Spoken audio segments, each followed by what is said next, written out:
Okay, so welcome to the second of two public digital consultation meetings regarding the new public artwork by Godfried Donkor that is going to be placed at Denmark Hill Station. My name is Shauna. I work with Camberwell Arts, but I'm going to pass over now to Kelly, our chair and member of the commissioning committee, and to Godfried to have a chat about the new work.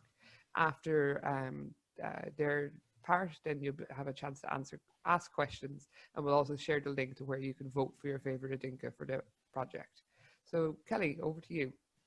Thank you, Shauna. Thank you everyone for joining us today. We're really excited to have this opportunity to bring public sculpture to Camberwell, to Denmark Hill Station, as part of the new entrance opening next year. So huge thanks to the Camberwell Society, who've been so instrumental in getting the permissions and the funding for that, and also to the SE5 Forum, who've been a sort of important part of the steering group. And it's all sort of embedded with their work around the Camberwell identity. So just to give you a sort of very quick summary, we did an open call out in June this year, which sort of launched as part of the Camberwell Arts Festival. We were delighted to receive over 50 applications, many of which were very high quality. We invited 4 artists to a shortlisting meeting, and were delighted to appoint Godfried as a sort of result of that open call out process. So very pleased to have Godfried here today to have a sort of chat. So to give you a little bit about the overview of his work, and also to sort of tell you a little bit about his plans for this particular project. So Godfried, thanks for you to joining us as well. And we're so pleased to be commissioning your first permanent public artwork, and that it will be in Camberwell at Denmark Hill Station. So can you tell us a little bit about your overall artistic practice and perhaps some of your personal career highlights? Okay, thank you, Kelly. It's great to be here. My practice in general has kind of been informed by my interest in 2 cultures, really, in African culture and European culture, and the history from Africa and Europe, and in particular England and Ghana. So I've always kind of been interested in making visuals that talk about that. I've been very fortunate as an artist, I think, to be practicing 30 years and to have traveled to places and done projects, museums and biennales. Is, for me, this is kind of the most incredible thing, to be able to do what I do, actually.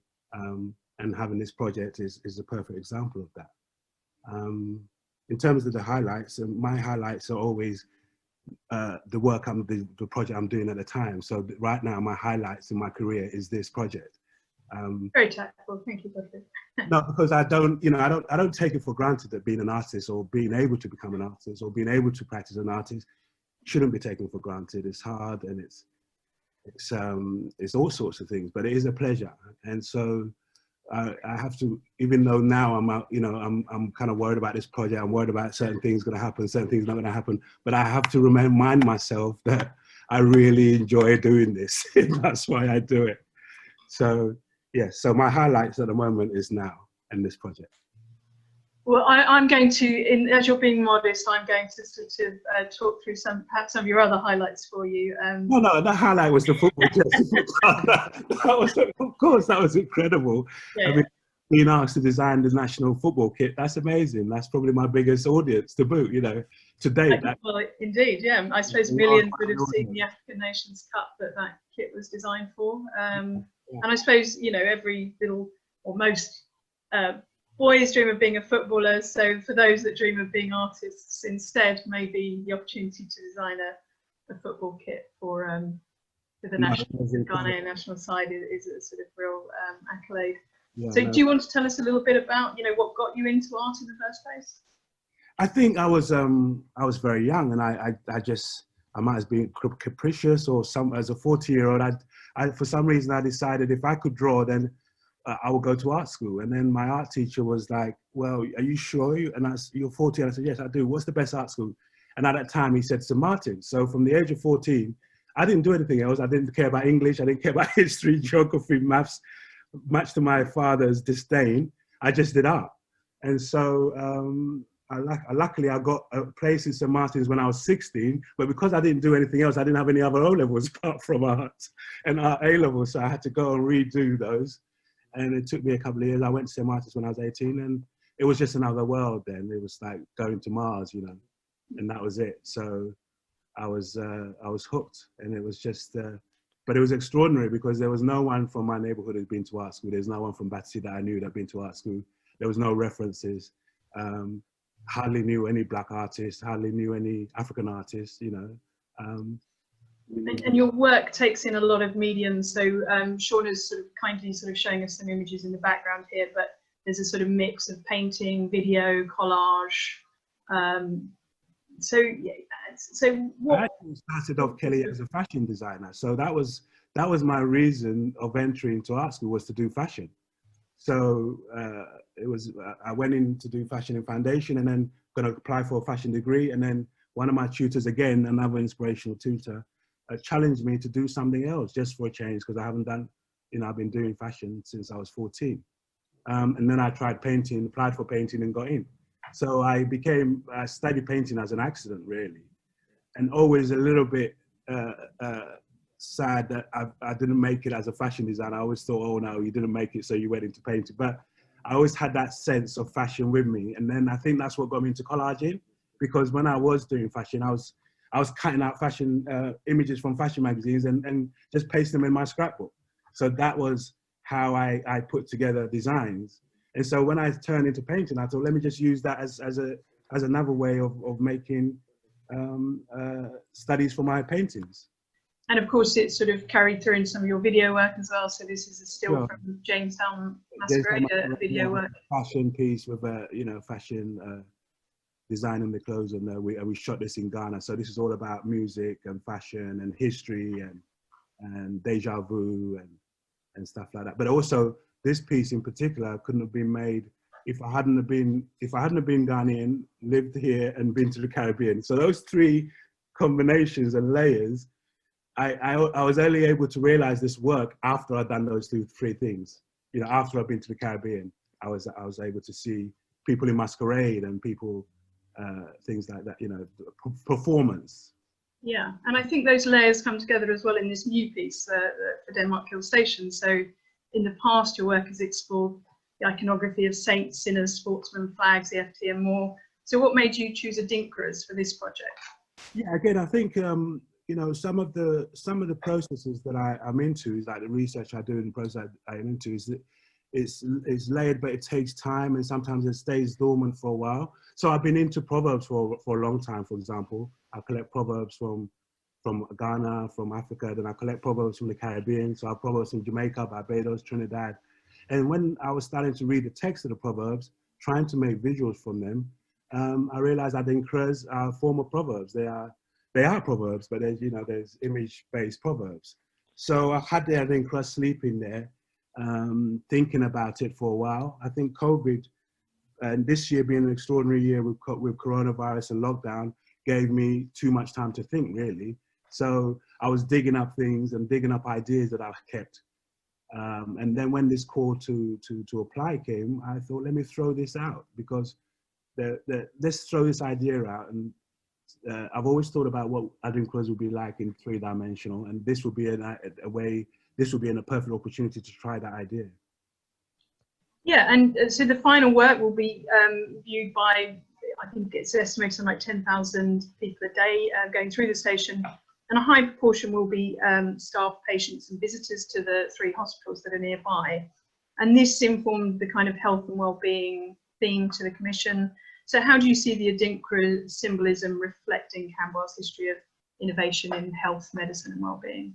Yeah, I mean, I think the idea was to, during this time of this year, which has been so extraordinary, that I realized that everybody I was speaking to, we all had the same feeling. We all had the same history. We were all in lockdown, and people in South Africa, in the Caribbean, in Ghana, here. And it made me think of certain works that I can make, or projects that I can do that resonates, that can come from Ghana but resonate here, or something I could do in Ghana that comes from here that resonates there. So I'm always interested in that duality of cultures melting, and where do they meet, and where do they once they meet, kind of become, so someone from here can feel comfortable with something from Ghana, someone from Ghana could feel comfortable from something from here. And the idea that Camberwell has a massive African community, and that someone could be going to work and see something for their country there as a work of art in Denmark Hill Station, for me was very interesting. And I think interesting for us as well at the sort of selection stage was obviously the idea that, you know, Camberwell does have a very diverse community, but I think it's also that our NHS and indeed, you know, our transport workers, you know, many of the sort of key workers in London, you know, do come from a Black and ethnic minority background. And so this idea of a sort of new artwork for Camberwell, I think the idea that we have something that, you know, has this universal symbolism that is sort of coming from a Ghanaian background, but I think, you know, will speak to people from all backgrounds. I think that was a really important reason for us for sort of making the final decision. And we sort of we do really sort of see these Adinkras sort of speaking to people in a very immediate way. I mean, I think they have very specific meanings, but I think very clear kind of like, you know, yeah, like the ayah is, the ayah was very interesting to me, the fern, the leaf. I've always liked it, and many people I know use it as their label for their business or whatever. But all of a sudden, the idea that I'm not afraid of you, symbolizing endurance, became really relevant in the era of coronavirus, wasn't it? So it just fitted in to the time as well. Even Sankofa looking back and learning from the past, that they all seem to kind of somehow start to relate to the present. So I quite like that idea that there's a possibility there. Yeah, and so obviously the installation of community learning and wisdom in Adinkra does seem particularly important during a pandemic. But also beyond that, Kelly, I mean, what's going to happen once we deal with the pandemic and the sculptures will still be there? So would they need to resonate with that time too, you know? So hopefully. Yeah, I think they're fairly, it's a timeless language, I think, both visually and verbally, and that sort of ability to connect the verbal with the visual will hopefully kind of, I think, engage an audience that may not be, you know, may not go to a museum or gallery to see an artwork, but, you know, so they are seeing it because they're passing it. And I think that's, you know, historically a very difficult audience to reach. You know, there is in public artworks, we often go for, you know, work by committee or, you know, what does seem a safe option. So we were obviously quite restricted by, you know, it needed to be a family-friendly artwork. We didn't want it to sort of alienate people by perhaps being too abstract. And I think what is interesting about these Adinkra is that some of them are, you know, relatively abstract symbols, whilst others, such as the bird and the crocodiles, are immediately recognizable. So I think it will be very interesting to sort of see which symbols have particular resonance with the local community. Yeah, absolutely. So, and obviously I know that involving the local community in the selection of which Adinkra go on the plinth is sort of important to you. So do you want to tell us a little bit more about, you know, how people can get involved, and then perhaps we can start to see if people have any questions that they'd like to ask you. Yeah, hi, sorry, Kelly. Hi, Henry, I'm on a Zoom meeting. Sorry, everyone. That's all right. No cats or toddlers, but no, just my studio. Kind of thing, so. No, I mean, it's been really interesting so far because we've been engaged with the communities, with schools. We've had I had to select 20 or so designs because there's so many of them. We just had to select. And also, when I was selecting the designs, the 20, I was looking at the ones that closely worked with the theme of well-being and health. And we've been asking people to choose their favorite designs, for example, or the ones that best suit Camberwell, for example, or the one that also looks at health and well-being. So it's been quite interesting, the various selections of Adinkras that people have been selecting, young people and old people. We'll be, you know, there's postcards that we're going to put out as well. So we're just waiting to see where that data comes in, the information comes in. With me, I mean, it's not going to make my job any easier. It's probably going to make it harder because still, we're not here to make your job easier. Someone's going to say, "Oh, my symbol was not in there." Someone's going to say, "Oh, I really wanted to see this symbol, but I've got you know, as with my, even with this kind of process, I'm still working on combinations of symbols all the time. The size. Yeah, I think how they come together is obviously going to tell a sort of mini story in some ways, isn't it? So it's important to get that right. Yeah, and also how they're seen. For example, if you look at this 3D, we just did this brief. This was for one of the short-lived meetings that we had, and what I wanted to show here was that how the plinth and the space is kind of situated with a canopy and a roof. So this is a landscape plinth rather than a column plinth, and so you know, I'm really interested in how the sculptures or the works look from various views. From the back, if you can see it from a train, how do you see it as you enter into the station? If you can see them from the platform, which part of the platform you can see them from. So these are all these are going to affect finally what the selection is and the sizes of them. So this was really to show the various ways that they can be. Some of them could be more kind of solid, some could be kind of more opaque or whatever, see-through. So there's a way to go yet. I haven't settled on the selection. Well, no, and obviously that's great at a point where we're still sort of talking to the community about it. So on that note, I mean, I hope people are sort of starting to get a flavour of what the project's about and what it might end up looking like. Is there anybody who has any questions for Godfried?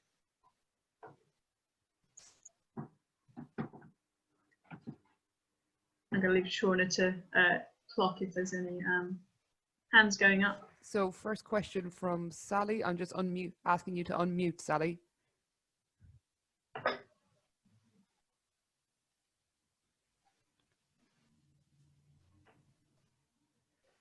Does anyone else have a question? We'll give Sally a minute to unmute.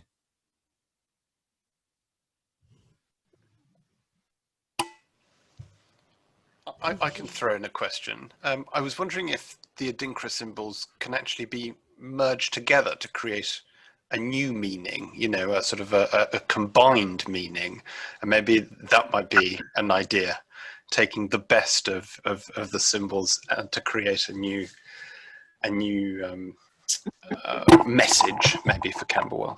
Something unique. I think Jason, that's one of the concepts and the idea that if you have more than one symbol, if you don't have just one symbol being repeated along the plinth, so you have a couple of symbols or 3 or 4 different symbols, then you're creating a message, aren't you? Because each symbol has its own meaning, and then the combination though can create a new message. So the idea that Adinkra can be adopted, it can be adapted or adopted. Meanings can change, but I'm really interested to find out what comes out actually. What's been coming out so far as Camberwell's identity is the strength of Camberwell, the people in Camberwell, the support people in Camberwell feel for each other, the empathy, the diversity in Camberwell. These are all kind of messages that are coming out, words that have to be visualized. So the way I see art is sometimes I take inspiration from books or from literature, then I visualize that. And Sally, I think, has her hand up as well. Now she's unmuted. Great. Can I just very quick? Sorry, I was just going to add to what Godfried said there, just to finish off the answer to Jason. So from a more hard-headed, less artistic point of view, Jason, I think, yeah, we are very keen to develop a Camberwell specific Adinkra, which will kind of be part of the whole Camberwell identity project. So that's actually one of the workshop activities that Godfried's been doing with school and community groups. So we may or may not develop a new Adinkra for Camberwell as part of this process, but we certainly hope to. Sorry, okay. That's me finished now. That's okay. I am going to pass over to Sally now for a question. Thank you. Can I ask you, sorry I came in late, so I don't know if you've shown a lot more Adinkras than that. How many Adinkras are there to choose from? We selected 20. 20? Yeah, but there's, so in the sheets that people are choosing and ticking, there's about 20 symbols. Yeah. But in all, there are more than 100. Oh, wonderful. They remind me very much of the Maori symbols in New Zealand. Wow, yeah, yeah. So, which are gorgeous. They have the fern as well. but do they have the proverbs and the meanings of the symbols? Yeah. So Yeah. they have life lessons and things like that. Probably not. Probably not. I don't know sufficiently. Okay, okay, yeah. So Claire is next. Yeah, can I ask, where exactly is this plinth going to be within the station? I'll leave that to you, Marie. Platform 4. Platform 4, right. What, along the back wall? Yes. Yeah. Windsor Walk side. Yeah, yeah. Okay. Gail, go ahead. Hi, Godfried, and hello everyone. I'm Gail. I'm the Chief Executive of King's College Hospital Charity, and it's really great to be part of this consultation today. I'm so thrilled to have been able to join you. We're one of the funders of this programme, and we're involved in the steering group as well. So I will, in my own personal capacity, vote later on as well. But I just wanted to say everyone can vote. Everyone can vote. It won't have any more weight than any other vote, let me assure everybody, I'm sure. But yeah, it's really great to say hello. And I'm really interested, Godfried, in hearing your views of what you took. I think there's been a consultation at a school, one of the local schools, and I'm always really interested to know kind of what the next generation thinks of the world. And so I just really love to hear your kind of initial reflections of the conversations you had with them and what they particularly latched onto. I'd be intrigued. Yeah, no, I've done a couple of programs, first with a play group on last week and then the school in the Sacred Heart. And what for me is amazing is that the kids just accepted the symbols. They've accepted it, they totally accepted it, totally saw it, totally got the idea, and they were just going for it. They didn't say, oh, why is this like this? Why is this bird looking like this? Why is that you know, they didn't question anything. They went through the exercising, they did the collaging, then they came out with why they selected the various Adinkras that they did and why they put their combination of collages together. A lot of the things that were coming out were strength of community in Camberwell. They felt that Camberwell supported each other. People in Camberwell came from different backgrounds. You know, it was very interesting actually last Wednesday how easily the children, the kids, I'm not saying, accepted the proposition that you can have an Adinkra, something from Ghana or something from Africa here in Camberwell, and also and that thing becomes part of Camberwell. They totally got it and totally accepted it, which for me was really interesting. I think Sally has another question. Yeah. Did I miss out what Adinkra actually means? And second question, will you have the interpretation inscribed on the plinth for each Adinkra? Yes, so Adinkra is basically a series of images that have proverbs attached to them. So, and they come from the region of West Africa, like Ghana and Cote d'Ivoire.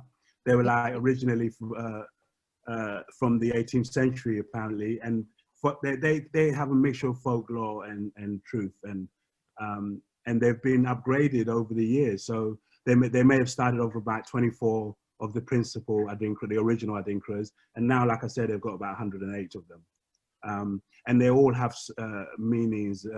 Like this one has symbol of unity and human relations. You know, this because they're two chains linked together. Yeah, great. Will you inscribe them as information for the public to understand what they are? What's really interesting with this project again is that not only is that the initial project was to make the artwork for the plinth. Now the area around the plinth and the plinth itself is going to be curated by myself. So that's for me, that's a wonderful idea, because what I can do is then use the plinth as the information could be almost as an artwork as well. Yeah, so that'll be all around the base of the plinth. I'm thinking of ideas of making the information about the project being part of the artwork. Yes, absolutely. Good, lovely. So I have a question here from Chris. He says, what material are the sculptures to be made of? His favorite is Odo Naira and makes him think of Sacred Heart, which was his old school, and healthcare. Okay, so I mean, one of the things I'm considering is the longevity of the piece, the fact that it's outside, the wearability. There's a number of materials I'm looking into. I mean, this is all part of the research. I'm also visualizing the finishing, the maintenance of it, in terms of, you know, anything like graffiti or damage or what have you. These are all considerations. Yeah. Okay, now I'm going to stop sharing. Does anybody else have some questions? When will it be ready? Yeah, no, the installation is in January, and there's no budge on that. Oh, you've got to be busy. Yeah, so I mean, normally my projects can take years and years to realize. Yeah. Even when I work at least a year or 12 months, or whatever. But this is more or less 4 or 5 months actually, from beginning to end. Yeah. So it's quite. And, is there a deadline for the choosing options? So I think it's next Sunday, so just over a week kind of thing. So as soon as possible, please, to give me more time. Just a note on that as well. So I did share the image earlier that has the link in it, and you'll all get an email shortly about where you can vote. But please do, since we've only got till next Sunday, please do share it with your networks. We'd really like to get as wide as possible input from the community. Yeah. And I think whilst we're doing these public consultations, and these videos will be available afterwards, I think that it's a very tangible way that people can have their opinion heard. I have another question here from Chris saying the plinth showed in your render showed about 4 symbols. Is that how many there will be? No, I think that was just initially to demonstrate the possibilities that we can have different symbols, and they can relate to each other. Also, they can be different sizes. So, as I said, the plinth is 9 meters long. So we're making models of that now, and then we're going to see what space we are actually dealing with. There could be multiple, and it could be double-sided. It could be all sorts. Also, budget restricted. So we have a budget for production that I need to keep. So I think we were sort of thinking sort of probably in the area of between sort of 4 to 7, depending on budget and what works for the actual installation. Exactly. And how we fabricate it, and what's the final materials. Yeah, absolutely. Well, I'd like to congratulate you on your selection and your wonderful ideas. Thank you so much. Thank you. Thank you. And I'll take that moment to say, unless anyone has any more pressing questions, no, I'll take that. To just say thank you for joining this public consultation. As I said, a video of this will be available on our YouTube channel soon, and we'll circulate the link to both that and to voting for the Adinkra. And also just to thank Kelly and Godfried for doing this consultation with us, and thank you all for joining. And we're going to say goodbye. When will you put up your video? Probably in the next 2 hours. Oh, I say before Sunday, yeah. Yes, yes. Okay. I mean, so when I say next Sunday, I mean the 4th of October, not this coming Oh, right. Sunday. So not this Sunday, but next Sunday. Sorry if I wasn't clear. Right. Yeah. 4th of October, so it's a little over a week. We'd love you all to vote. So I think Surely. if Shauna just puts that web address back up for us as we're leaving, that would be fantastic. And we'll make sure that's available via emails and sort of social media and other activities. But yeah, so we're basically saying pick your favourite, but also pick one that you think most represents Camberwell, and one that you think most represents the kind of health and well-being theme of the original commission. So we'd love to. Thank you, Kelly, for your work. Thank you. Great, thanks everybody, and I'm going to sign off the call now. So, bye. Thank you. Bye-bye. Thank you, everyone. Bye-bye. Bye. Bye.